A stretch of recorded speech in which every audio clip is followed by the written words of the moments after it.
சொத்து சொகம் உள்ளவனோ செல்வ மகன்தான் அவன் பஞ்சு மெத்த போட்டிருந்தும் முழிச்சு ஏங்குறான் எது மற்ற பேர்களுக்கு ஏது கவலை 4 காசு வச்சிருந்தா 100 கவலை இங்கு ஆசை வச்ச நெஞ்சுக்கெல்லாம் அமைதி இல்லையே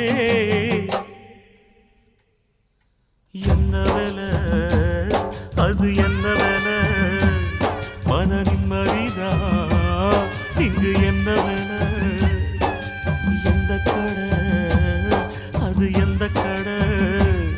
அத விக்கிறது இங்கு எந்த கடை பணங்காசுதான் அள்ளி வீசிதான் அடடாதுதான் கடையில் கிடைக்காதே என்ன வேலை அது என்ன வேலை